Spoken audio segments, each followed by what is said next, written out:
Hello again, I'm Kevin Wenning, and this is another Lessons Learned from Intentionally Lost. This is a lesson for the beginning photographers out there, something that I had to learn within the first year. I'm still in the first year of working on my photography. If you are going to be capturing thousands of photos every day, week, month, and you're going to be dealing with multiple terabytes of photos, you're going to quickly have to devise a way to deal with all of that data, right? So I'm going to go through how I manage capturing the photos on multiple SD cards, downloading that while I'm traveling, backing up, and then ultimately long-term backup. So you're going to have to deal with the photos all the way through your workflow to what happens if a disaster happens and you lose all of those photos that you spent all that time and money taking a long trip to collect, right? So let's dive right in here. Number one is going to be all of the SD cards. All of the cards that go in your camera. This is that happens to be the format that fits in my camera. I carry usually 6 to 8 of them on any given trip. The reason being, if you have all of your photos from one day and you don't get to offload them until a couple of days because you just are out in the middle of somewhere and you fill up several cards, you don't have access to electricity to plug into your computer, or you just don't have your computer with you, you're going to have extra SD cards so that you can continue to take pictures, right? So I have obviously a few empty slots here. That means that there are probably a few SD cards either sitting on my desktop, or there might be one in my card reader at home. The whole goal here is to have extras, and I've got 2 different card cases just for that same reason. If I lose the black one and I just can't buy another SD card where I'm at, I've always got this little extra card that lives in my luggage. Lives in my camera bag, and this has a little 16 gig SD card inside of it, a micro SD card. Plus, I found that in most countries it's easy to buy a micro SD card because it fits in most phones in other countries. So micro SD cards are easy to come by. I can buy extras of those and slip them into this little card adapter if I need to. So that's why I have 2 cases. Also, if this matters to you, you might see some little water spots here on these card cases. I did a test to see if these things are waterproof. I've dropped both of these over the side of a boat at one time and left them out in the rain. The black one does get a little bit of water inside of it, although I've never had any SD cards damaged. It's definitely not waterproof. The red one is waterproof. So, if that matters to you, these things are not expensive. Anywhere between like $10 and $20, and I would highly recommend getting a hard side one. A lot of people carry theirs in just a soft fabric card case. So the 2 together fit in my hand, easy to slip into any of your luggage. The other thing that I carry with me all the time on my trips is a card reader. A lot of computers, my MacBook has a little SD card slot in it. However, for whatever reason, it only works about half the time. Ridiculous. So I carry this SD card reader. That way I can always offload my cards at the end of the day. Plus, when I'm traveling with other photographers, fairly often somebody borrows it so that they can offload their cards as well. That's why I carry one with multiple different size card slots on it. The next thing that's essential for me is a couple of external backup drives.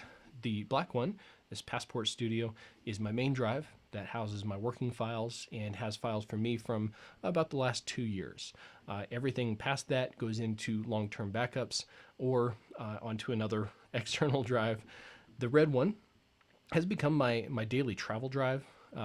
This one goes with me because it's light, it's small, easy to carry. I originally bought it just to transfer files back and forth between different computers. And it's a 1 terabyte drive, cost me $50. So the price of storage is getting fairly cheap. No reason that you shouldn't pick up a couple of these. This Passport Studio, at the time, it's a Firewire 800. I've had this one for a couple of years. It's still going strong. No reason to replace it. This one I think cost me $150. So for $200, I've got 3 terabytes of external storage that I can also use to run my backups. So if you're just getting started, this is where I would recommend spend your money. Get a couple of external backup drives. If you're going to go crazy and you need more storage, this is my mess that I keep at home. I have this little cart sitting in my closet over here, and this has my network attached storage on it, plus a couple of other things. Let's jump to the explanation real quick. This old MacBook runs the whole mess, And basically I use this to run any kind of long-term job. If it's going to take more than a couple of hours to back up, I'll plug in a hard drive to this MacBook and run my backups from there. The two machines down below, these are both RAID arrays, which means that if one drive fails, I've still got that information backed up on the other drives that are in those boxes. I've been using these for a very long time. Actually, the Netgear I think is about 10 years old.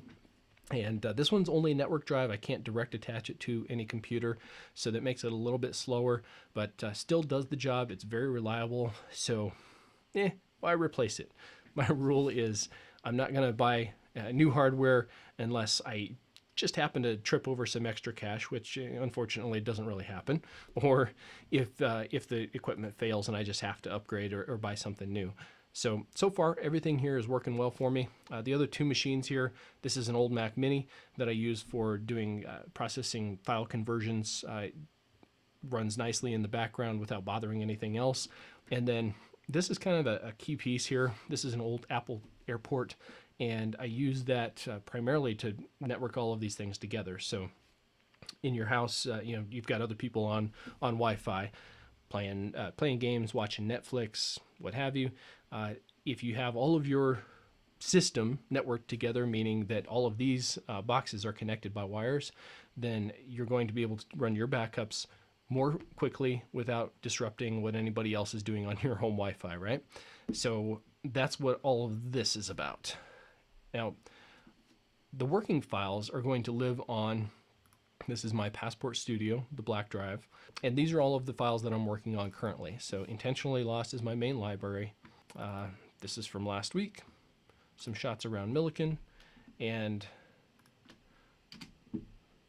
pop that open real quick. So this attached drive is the FireWire drive and accesses the photos pretty quickly. The reason I'm doing this, I want to show it in comparison to, this is my network attached storage. That is this box right here, the silver one. This is my long-term backup, and it's great because it's reliable, but it's not great to work from every day. So I highly recommend that you do both. Have something that is network attached or not attached to your local computer.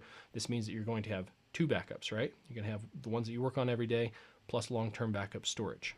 Because what happens if you lose your computer? What happens if it gets destroyed? It gets wet. It happens. Personally, I've had a couple of computers die and had to go fetch these files off of an old computer or restore a hard drive, and that means that I could be out of commission for weeks or months if it takes a long time to fetch those files off of an old computer.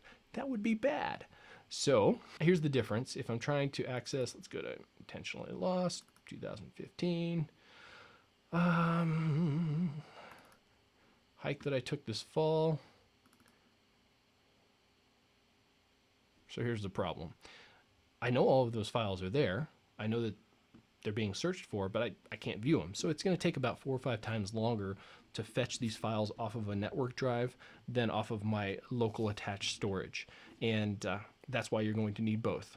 This is great because it's always going to be there, but I don't want to work from it because it's just going to take me forever. Good Lord. Okay, moving on. This is what happens at the end of a day of shooting. I'm going to make 2 backups of the photos that I just took that day. So this is my SD card with some pictures that I took last week, all of those winter photos that I just showed you. And I'm going to take them into 2 different places. This is my working folders. Inbound from external sources. This is where I dump everything and then I bring it back into my workflow later. So inbound, 2015 winter scenes. I created this folder earlier in anticipation of doing this. And same thing goes for my trip photo backups. This is where I dump everything while I'm traveling, or if I have the chance to offload my cards so I can clean them up so I can have empty cards to work with, right? So I'm going to take everything from my card, back it up into my Dropbox, plus my external red hard drive that I travel with.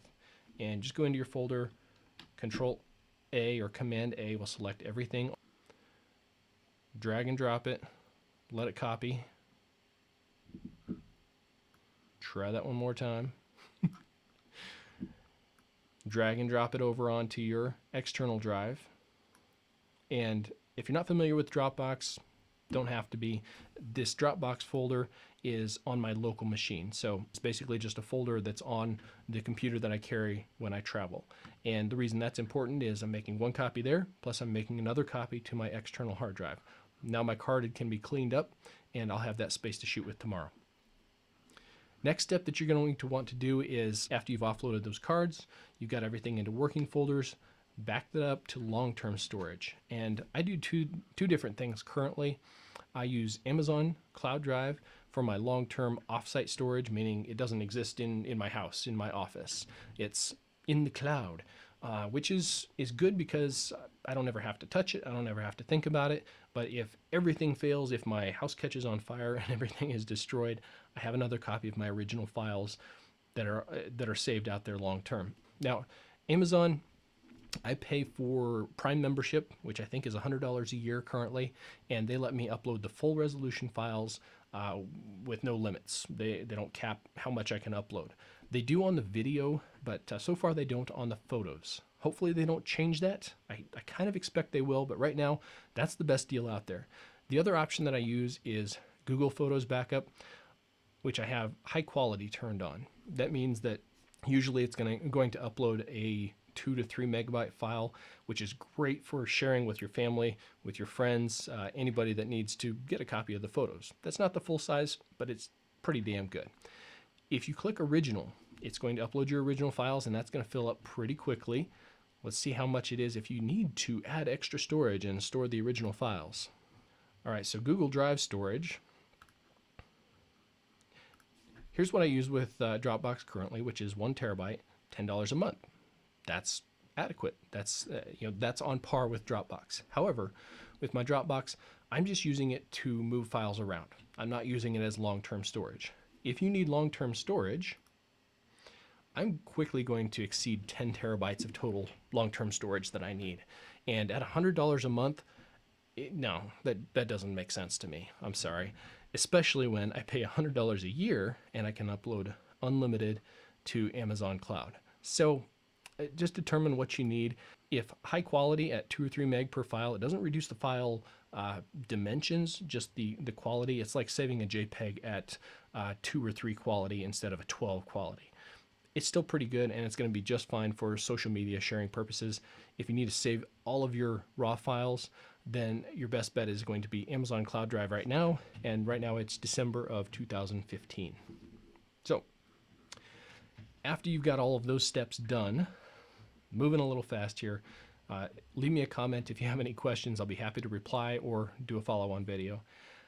The next step that I always have to do is, after I've got all of my working files, I'm going to back them up to my long-term storage, and here's how I do that. Photos on Apple is where I handle all of my family pictures. These are a few folders where people have shared them with me, and I want to back them up so that I can work with those photos later. And then down here are all of my albums on my mobile devices. Some of these are even from my wife's phone, from her parents' phones. So I'm basically backing up photos for other people as well. And the way that happens is this little photos library is all that you need to back up if you're backing up photos, this little icon. And the way to do that is, this is my long-term backup. This lives on I'll just walk you through the steps real quick. This is my network attached storage, everything, photography, and then these are my backup folders. Photos library backup, I would just create a new folder in here. If I can learn to type. Photos library 2015 December 29. Okay. And then I'm going to grab this icon, drag it over, drop it, and it's going to copy. Now, I'm not going to do that on this machine. That's what this machine is for. I'm going to run that backup with this machine so that I don't have to worry about it tying up any of the processing power on the machine that I do most of my editing on. And that's backing up to, this is the silver box that is my offsite backup storage right here. Okay, if you work with Lightroom catalogs, Lightroom backup libraries, if you absolutely have to back that up, the only file that you need to copy over is going to be this little LRCat extension file. And I would make another folder under my LRCat backups. Same as the photos library, I would just drag this over into my LRCat backups. Again, I'm going to do that on this machine. It's backing it up to my long-term storage. Now, I also go to the extra step, and if you don't use Lightroom catalogs or you use just a straight folder structure for your files, fantastic. That makes perfect sense for a lot of people. Here's my folder structure, right? I keep it in just year order. And all I'm going to do is take this library and I'm going to back it up over here to my libraries. So this is all of my original files. And this is probably all that you're ever going to need to back up. I'm going to grab, and I don't back up everything every time. I'm just going to back up the latest photos here. So intentionally lost 2015.